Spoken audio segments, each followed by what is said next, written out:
pārstāvji atzinīgi vērtēja izmaiņas pilsonības likumā, kas vakar stājās spēkā.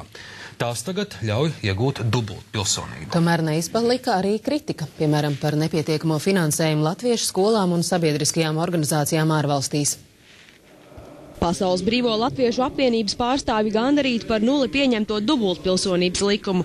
Tiek lēsts, ka Latvijas pilsoņu skaits likuma izmaiņu dēļ pieaugs par 20 000, kā arī vistiešākajā veidā stiprinās ārzemēs mītošo tautiešu saikni ar Latviju. Jānis Kukainis norāda, ka daudziem trimdniekiem jaureiz bijusi iespēja iegūt Latvijas pilsonību, bet tā tika nokavēta. Jau 95. gada jūlijā, kad bija tāds durvis vai tas loks bija slēgts un viss, tad mūsējā atjēdzās, vajadzēja izmantot, nogulēji, toreiz bija baumas, ja tu nebūs lojāls brits, amerikāns, tev iestulīt iesauks Latvijas armijā un sūtīs, es nezinu, uz kurienu. Tagad daudz cilvēku nogulēji nepieteicās. Ārzemju latvieši gan kritizēja valdību par nespēju Latvijā ieviest vienotu izglītības sistēmu valsts valodā. Sarūktinājums esot arī par mūsu zemes izpārdošanas politiku ar termiņu uzturēšanās atļaujām.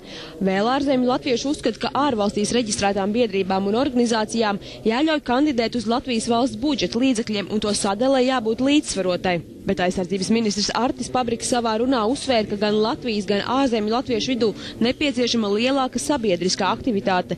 Viņa prāt liela daļa Latvijas sabiedrības nejūtas pārliecināti par savu valstiskumu. Joprojām 22 gadus pēc neatkarības atgūšanas ir daļa arī etnisko latviešu, kuri uzskata, ka esam mēs un ir valsts. Un es atļaušos šeit varbūt nedaudz nepieklājīgi salīdzinājumu, bet dažām labām šķiet tā, ka valsts viņiem ir vai uz kabarga, vai suņināku, kas traucē viņiem sēdēt vīkstā divānā un skatīties televizoru. Ārzemju latvieši norāda, ka viena lieta esot runāt par lielāku atbalstu latviskuma stiprināšanai mītnes zemē, bet pavisam cita panākt, ka daļa no izklīdušajiem valsts piederīgajiem atgrieztos Latvijā. Uz valdības izstrādāto reemigrācijas plānu ārzemju latviešu organizāciju pārstāvji raugās piesardzīgi. Cilvēki ir skeptiski. Ir šī kopējā neticība, ka Latvija var